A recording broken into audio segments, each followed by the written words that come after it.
Então, eu queria que você começasse falando para nós sobre o tratamento, o que existe de tratamento, se tem algo mais além do tratamento tópico e o que você enxerga, qual é a tua experiência sobre essa trajetória aí, ou sobre essa peregrinação que o paciente passa até conseguir um tratamento efetivo.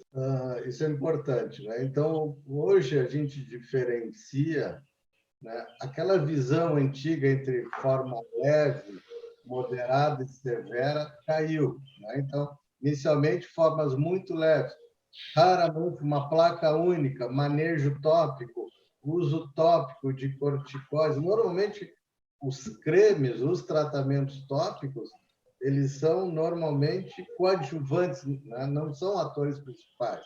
Então, raramente vamos ter um paciente com uma placa única que vai ficar. Até porque, se é uma doença sistêmica, muitas vezes o tratamento da psoríase não serve apenas para tratar as placas do corpo. Fundamentalmente, essas medicações vão tratar manifestações internas. Como psoríase é uma doença autoimune, eu posso ter outros comprometimentos, outras doenças autoimunes, como intestinais, doenças inflamatórias, eu posso ter outras manifestações. Então, apenas abordar um paciente com produtos tópicos, né? O corticóide, o tacrolimus, todos esses cremes, né? Muitas vezes, e a partir de hoje, muito raro, muito raro. Normalmente, a base do tratamento é a base de tratamentos sistêmicos. E aí a gente tem todo um esquema, né, de drogas, de medicações. Então, basicamente, tratarmos com cremes, com pomadas, como uma doença de pele, isso caiu há muito tempo. Isso acho que é um ponto fundamental. Doutor Breno, e quando eu poderia usar apenas medicação tópica? Eu queria que você fosse assim, me falar, olha, Kathleen, quando eu tenho apenas isso, eu posso tratar só com pomadinhas, mas é apenas... Queria que você conseguisse, assim, me explicar bem quando eu posso usar apenas tópico, apenas cremes ou pomadas. Se eu tiver uma lesão muito localizada e clinicamente eu estiver muito bem, quer dizer, então, eu preciso, na psoríase, não só uma abordagem clínica dermatológica visual, eu preciso investigar esse paciente se não tem alguma outra doença inflamatória, né, concomitante ou secundária. Então, esse paciente é investigado, tem uma lesão única, localizada, né, crônica, nunca evoluiu, uma pequena placa no couro cabeludo, uma pequena placa no corpo, clinicamente saudável, né, com todas as questões de investigação clínica, raramente isso acontece, nós poderíamos utilizar algo tópico, né? Mas o fundamental nisso é, psoríase é uma doença autoimune. Se eu tiver manifestações clínicas internas, a indicação vai mudar. Eu, a partir daí, vou manejar com drogas sistêmicas, com medicações, comprimidos, injeções, agora nós vamos chegar lá. Mas raramente nós vamos ter, essa é uma apresentação rara, um paciente que cronicamente há anos só tem uma plaquinha localizada e um foco no braço, na perna, estável, né? Uma lesão única no couro cabeludo, clinicamente sem outras queixas, né? Sem outras doenças autoimunes, que a psoríase pode ser uma manifestação associada, né? Então, agora, já tem uma placa única, mas o paciente começa a inchar a mão, opa, como é que eu vou apenas passar uma pomadinha? O paciente tem dor nos pés, tem dor no joelho, eu já tenho um comprometimento articular, eu vou passar a pomada? Não, eu vou utilizar medicações que têm um poder anti-inflamatório e vão concomitantemente se tratar tanto a pele, então o manejo apenas localizado, então isso é um ponto importante que modificou, né? Psoríase é uma doença inflamatória sistêmica. A gente tem que esquecer que é uma doença de pele localizada. Isso mudou, porque posso ter associações ou doenças escondidas que a necessidade e a melhora será fazendo um tratamento mais efetivo, e não vai ser a pomada, o creme ou outras medicações, né, de uso localizado. Então, a gente consegue falar que é quase uma exceção um paciente com psoríase ter que tratar com tópico. Hoje, manejar paciente com tópico, muitas vezes vamos cometer erros, né?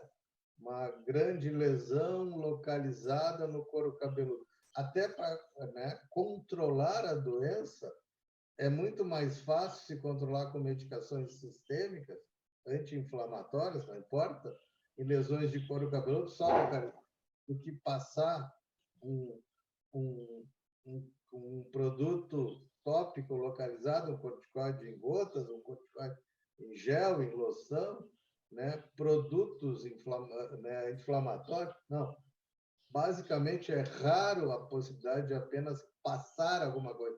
Até pelo risco de evolução, esse paciente está aumentando peso, vai alastrar, esse paciente precisa, hoje, de medicações preventivas para evitar que a gente sabe que essa doença possa evoluir para um quadro mais grave. Então, hoje, o manejo apenas de cremes é muito raro.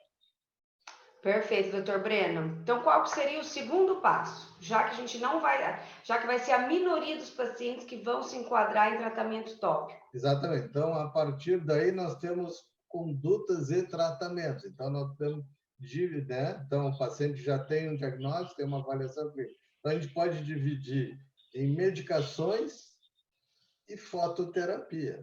Então, isso a gente vai começar a organizar. Então, uma das coisas de tratamento que se utiliza são usar raio ultravioleta, a fototerapia, né? Então, isso é interessante. Sabendo que a exposição solar, muitos pacientes, eu moro na praia, reduzi muito. Eu vou para o frio, eu morava no sul, fui para o nordeste, a psoríase melhorou muito. O efeito da fototerapia do sol, né? Tem uma resposta interessante. Então, o efeito dos raios, né, ultravioletas pode ser efetivo. E a gente vai diferenciar a fototerapia em raios UVA e UVB. Então, utilização. A gente tem 3 raios do Sol, né? UVA, UVB e UVC. O UVC não chega, né, aqui por causa do ozônio. Então, nós temos o manejo do raio UVA, então a PUVA, fototerapia. O que é a fototerapia com raio UVA? O raio UVA é um raio que tem um comprometimento de onda maior. Então, o que nós temos? A chegada desse raio mais profundamente na pele. E se associa o UVA com o comprimidinho, por isso a gente chama isso de PUVA. Soralena, um remédio que aumenta a atividade do raio UVA, então é a associação de um comprimido com exposição ao raio UVA. A partir daí, nós temos a fototerapia chamada de PUVA, que se utiliza bastante, que é uma opção, né, após o uso de pomadinhas e cremes e tópicos. Né? Então, e nós temos também a utilização do UVB.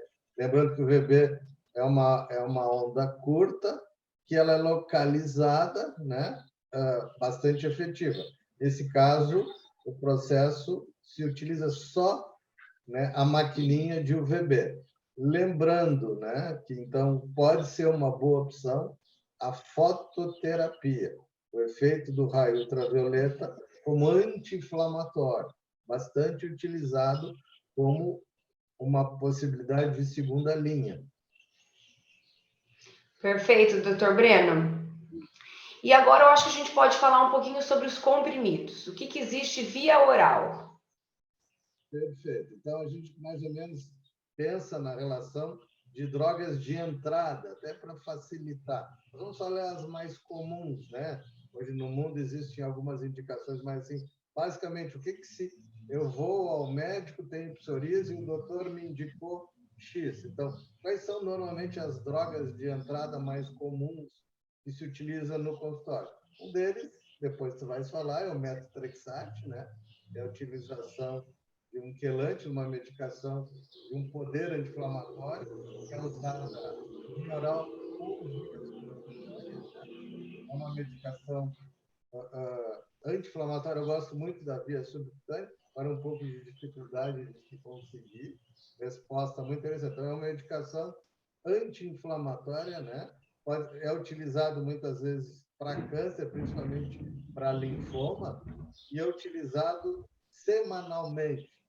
Essa é a droga, assim, mais utilizada. Tem que ter. Como toda medicação se controla, às exames, né? Mas normalmente é a primeira escolha. Pacientes com medicação, pacientes, né? Se parte para a primeira linha, que é o metotrexate.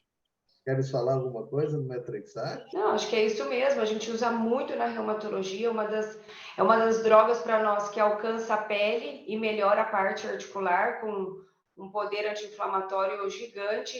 Às vezes a gente, o único problema é realmente esse que você falou. O subcutâneo é excelente. Eu tenho excelente experiência, mas como ele é considerado um quimioterápico, a gente não consegue fazer ele em qualquer ambiente. O ideal é ser realizado ser preparado na capela, que aí tem todo um processo para o manuseio dessa medicação, o que a gente não consegue fazer no nosso dia a dia, na maioria. Mas, para mim, é uma medicação que tanto melhora a psoríase da pele do meu paciente que chega para mim com artrite psoriásica, quanto uma excelente resposta articular. Ele só não nos satisfaz por completo porque ele não tem ação no axial, né? Então, quando o paciente tem um acometimento de coluna, que a gente vai falar um pouquinho depois, essa medicação não nos serve. Aí a gente tem que entrar nas outras medicações, que é o que eu queria que você falasse um pouquinho agora para a gente fechar, que são os imunobiológicos, já que você, né, doutor Breno, é um especialista em imunoterapia, em imunobiológico, é um dermatologista que tem uma excelente experiência e um conhecimento amplo nesse mundo dos imunobiológicos. Então, eu queria que você explicasse para nós rapidamente o que é um imunobiológico, até tirando um pouquinho desse medo que às vezes a gente percebe que o paciente tem, porque o nome biológico acaba sendo um pouco mais forte, mas explicar de uma maneira geral e bem simples o que é um imunobiológico, e aí a gente descrever um pouquinho, eu acho que apenas só citando os anti-TNFs, o poder das interleucinas, mas de uma maneira um pouco mais superficial. Um pouquinho antes só, que eu vou falar, então, existe uma segunda linha oral, só para a gente... Então, tem pacientes que estão usando, né, acitretina, lembrar que a citretina também é uma utilização, muitas vezes, para se utilizar o imunobiológico, eu preciso ter oferecido pelo menos 2 medicações orais, então a segunda possibilidade é o retinoide. Então, a citretina é uma medicação anti-inflamatória da linha da isotretinoína, que a gente usa para acne, e tem um poder anti-inflamatório importante na pele, né? O bloqueio dos retinoides. Então, muitos pacientes estão usando de segunda linha antes de a gente partir para uma medicação imunobiológica, a acitretina. E alguns pacientes usam também ciclosporina, que é uma medicação que a gente usa para transplante, normalmente de rim, e são medicações de resgate. Então, o paciente perdeu ou disseminou a doença, piorou, estava utilizando o metotrexate ou a citretina. A ciclosporina é uma medicação que a gente indica bastante, com todos os cuidados, sobe a pressão, tudo, mas a gente chama de medicação de resgate. Normalmente é para tirar a crise mais forte oral, até a gente poder depois utilizar com o imunobiológico. Utiliza-se na gestação também, né?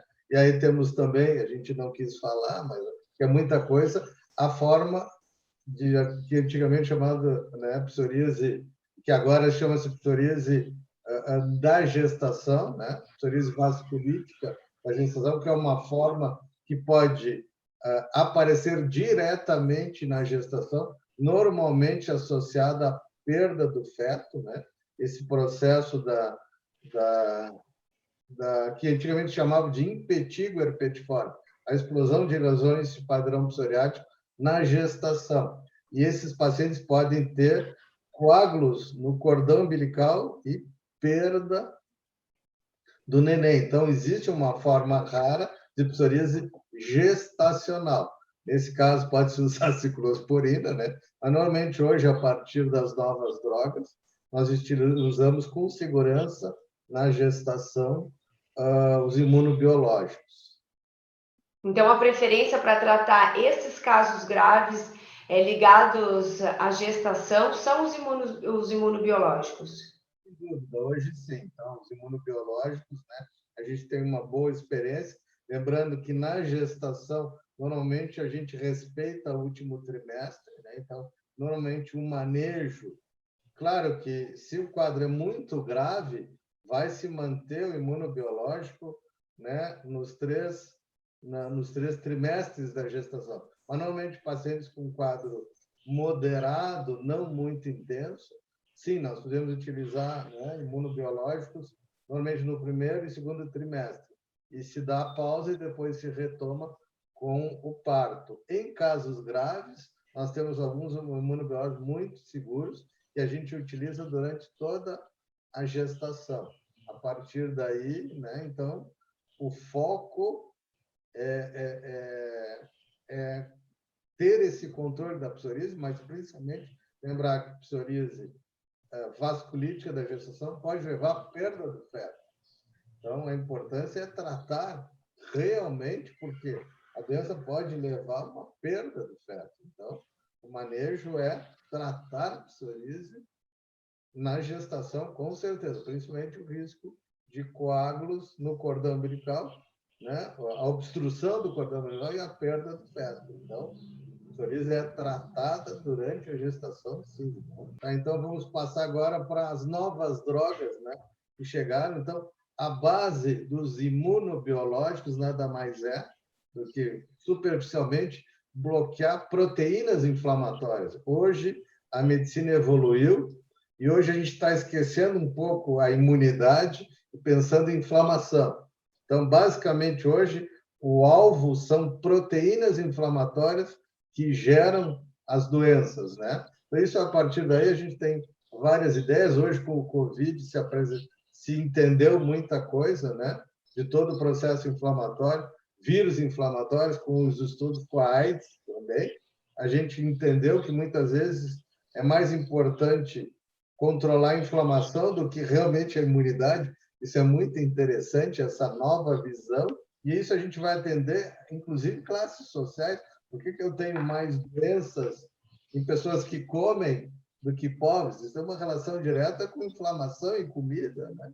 Então, isso é um ponto importante, né? Então, por isso que as novas drogas e hoje o manejo dos imunobiológicos é tratar inflamação específica. A gente divide em quais drogas e quais proteínas inflamatórias a gente vai tratar. Então, no caso, nós temos, né, os anti-TNFs, né, o fator de necrose tumoral, que é uma proteína inflamatória importante, que está relacionada em todas essas doenças inflamatórias. Então, nós temos aí medicações que vão bloquear, né, no nosso caso, né, nós temos o etanercept, o adalimumab, que é muito utilizado na gestação, né, certolizumab. Então, nós temos uma série de medicações, o infliximab, né, a diferença, um é subcutâneo, outro é na veia, então a facilidade de usar, né, subcutâneo é mais fácil que na veia, então isso pode levar a indicações, mas são medicações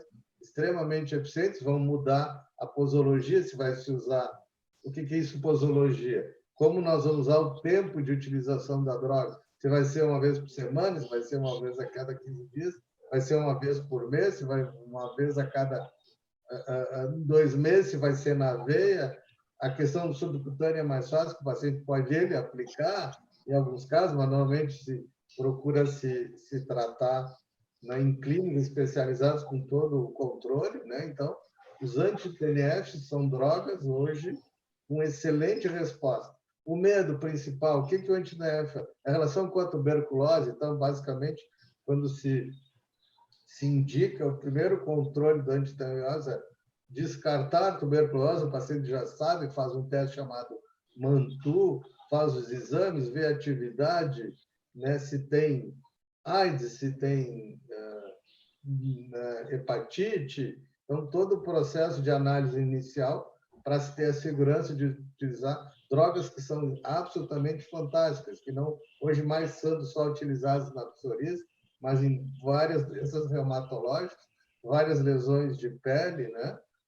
Várias doenças inflamatórias não psoriáticas, né? Como o pênfigo, que a gente tem uma experiência grande sobre o pioderma. Então, o anti-TNF hoje é uma medicação com excelente resposta clínica e muito segura. No COVID, né? Resposta já com vários trabalhos com adalimumab, excelente resposta, que não há evolução do processo inflamatório do COVID. O COVID não mata por gripe, mata por inflamação. Então, o uso dos anti-TNFs. Queres falar alguma coisa de anti-TNF? Mas é isso mesmo. A gente percebeu que no início da pandemia, os pacientes que usavam os imunobiológicos ficaram muito preocupados. Até a recomendação que a gente tinha da sociedade era ter cautela para o início do imunobiológico. E aí, com esse mais de um ano de pandemia, a gente viu que é bem ao contrário, né? Os nossos pacientes que usavam não complicaram, e uma das medicações usada aí não para artrite psoriásica, e sim para artrite reumatoide, foi usada, porque realmente o que complica no COVID, a gente sabe que é a inflamação. Por isso que nós, reumatologistas, e em especial o Dr. Breno, que já estuda isso desde o início, sempre falava nas suas palestras e nos congressos. Isso é uma doença inflamatória, então quem deve cuidar disso e deve ser ouvido com mais exatidão somos nós, reumatologistas, dermatologistas que estudamos essa doença. Porque o principal é o caráter inflamatório. E tanto nessas doenças nossas, né, Breno, na psoríase, na artrite psoriásica, no grupo total das espondiloartropatias, como em outras doenças também. A gente vê que a base é a inflamação. Outro objetivo, então, em outras proteínas inflamatórias são as interleucinas. Então, mesmo padrão do TNF, mais um processo mais evolutivo. Então, o bloqueio das interleucinas, que a gente usa números, né? Então, no processo todo inicial, a nossa utilização é bloquear a interleucina. Quais as interleucinas mais se tem experiência em relação à nossa experiência aqui no centro, né, de pesquisa em relação a medicações de utilização? Então, sempre no primeiro momento, o acesso se pensa em utilizar anti-TNFs. A partir daí, abre a possibilidade de usar interleucinas, bloqueios de anti-interleucina. Então, vamos pensar primeiro na interleucina 17. Aí nós temos hoje duas drogas, né? Basicamente, nós temos o bloqueio, né, de uma droga chamada secukinumab, uma medicação que se usa subcutânea. O processo é o controle dessa interleucina 17. Temos o ixekizumab, que é uma outra interleucina 17 de outro laboratório, que nós utilizamos como segunda linha após o uso dos anti-TNFs, né? Nós temos, a partir de evolução de drogas no bloqueio, nós temos aí o bloqueio da interleucina 23, guselkizumab, né? Outra droga excelente, né? Com um manejo específico, né? Nós temos o bloqueio da 23p19. A partir daí, nós temos, né, o risankizumab. São medicações utilizadas normalmente, né, subcutâneas, com potencial de resposta realmente superior. O bloqueio das interleucinas é superior normalmente ao efeito dos anti-TNFs, mas são medicações de segunda, de terceira linha. Eu não vou indicar diretamente a primeira escolha, salvo se o paciente tem tuberculose, aí eu já posso descartar os anti-TNF e entrar com o secukinumab ou o ixekizumab. Mas é a questão de dificuldade de acesso, que são drogas extremamente caras, e a partir, claro, já temos acesso do SUS, né? Mas são medicações extremamente caras. Então, a indicação precisa de um protocolo, né, para se indicar hoje. Então, principalmente a partir daí, o bloqueio das, né, anti-interleucinas. Temos também associação de medicações que pode ser Utilizando aqui o tocilizumab, uma droga anti-interleucina 6, que vai ser utilizado no COVID, a principal droga de UTI para controle de COVID, na síndrome de ativação macrofágica, que é o principal processo inflamatório do COVID, a utilização do tocilizumab, que aí já é mais experimental, aí é mais ligada à doutora Catherine, mas pode ser utilizada com um efeito muito interessante na psoríase. Então, o foco desses números, 17, 23, 23 NEP19, é o bloqueio de proteínas inflamatórias que estão relacionadas a todo o processo inflamatório. E são drogas realmente muito efetivas, que levam pacientes a ficarem absolutamente assintomáticos, com uma qualidade de vida espetacular. Hoje, psoríase era um tratamento a partir dos imunobiológicos, então, medicações que bloqueiam proteínas inflamatórias específicas. A qualidade e resposta na qualidade de vida e no tratamento é absolutamente fantástica, fantástica. A dificuldade hoje é o acesso por serem drogas absolutamente muito caras, mas já se tem hoje, com certeza, né, pelo SUS, a aprovação e a possibilidade de utilização, né, já quase que em massa. A gente utiliza, os pacientes já utilizam essas drogas imunobiológicas. É isso mesmo, doutor Breno. Com toda essa sua explicação, era isso que eu queria de você, para a gente explicar que o tópico é apenas um dos tratamentos, e se a gente for ver, o menos utilizado. Então, não tem justificativa para o nosso paciente ficar cheio de lesões de pele, com uma doença mal controlada e sofrendo. Então, hoje a gente tem um arsenal terapêutico gigante, as interleucinas estão chegando várias novas. Então, até aquele paciente que já usou biológico e não respondeu, tem oportunidade de novos tratamentos, e temos outros vários em estudos ainda, né, doutor Breno? Que ainda não saíram, mas estão para ser aprovados. Alguns já sendo utilizados fora do Brasil, então algumas novas drogas chegando, e também lembrados inibidor de JAKs, que recentemente foram aprovados aí para o tratamento da psoríase e da artrite psoriásica.